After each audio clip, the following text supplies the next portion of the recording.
L'Algérie et le Maroc lancent une campagne de vaccination contre la grippe A. Et la Tunisie, 4e producteur mondial d'huile d'olive, se met à l'innovation pour booster l'exportation. Une république au Maroc à la place de la monarchie, c'est le rêve de Nadia Yassine, une femme qui fait parler d'elle. Nadia se bat pour un retour aux fondamentaux de l'islam, un islam ouvert qui accorde une place importante à la femme. Elle est la chef de la section féminine du mouvement islamique Al-Adl wal-Ihsan. Ses idées politiques gênent le pouvoir marocain. Nadia Yassine est en procès depuis plus de 3 ans. Après 7 reports, son procès devrait s'ouvrir le 7 janvier. Jean-Marie Lemaire et Amélie Amiot l'ont rencontré.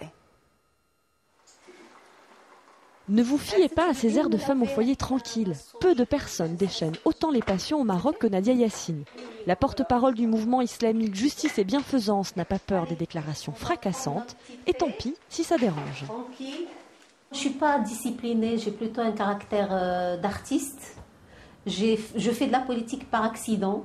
Je ne fais pas du tout de la politique parce que c'est ma vocation.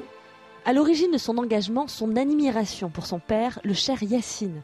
Alors qu'elle a 15 ans, le chef du mouvement islamique est placé de force en asile psychiatrique car il a nié la légitimité religieuse du roi. C'est un électrochoc pour l'adolescente. J'ai été giflée, si vous voulez, le jour où il y a eu la DST qui a atterri chez nous et qui l'a pris comme ça, sans procès, sans rien du tout. Ils l'ont fait disparaître. Et j'ai senti une énorme frustration qui a généré chez moi une volonté de faire. Depuis, Nadia Yassine se bat sur le terrain des médias pour imposer les valeurs d'un islam qu'elle promet tolérant. Pour se faire entendre, la militante bouscule les tabous. Résultat, elle risque 5 ans de prison pour avoir osé utiliser le mot « république » et c'est une injustice selon son avocat. Nadia Yassine n'a fait qu'exprimer sa préférence pour le régime républicain plutôt que le régime monarchique. Donc en fin de compte, ça reste dans la limite de la liberté d'expression. Mais cette liberté de ton ne plaît pas à tout le monde. Elle fait même carrément grincer des dents chez les islamistes du parti Justice et Développement. Ici, on défend la monarchie. Yassine, en général, il est connu par ce type de déclaration non fondée, non argumentée.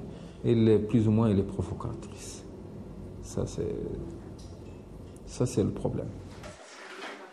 De la provocation, oui, mais pas gratuite. Cette diplômée en sciences politiques a bien compris que le coup médiatique est une formidable arme de communication, mais une arme à double tranchant. J'ai reçu des lettres de menaces, j'ai reçu des lettres où on me disait qu'on allait me jeter du vitriol à la figure, parce que j'ai dérangé à plusieurs niveaux. Ça dérange parce que je suis une femme alors que la majorité des hommes se taisent et sont quelque part un peu couards, lâche devant les réalités du pouvoir marocain. D'autre part, en plus, je suis voilée, donc je dérange, j'en suis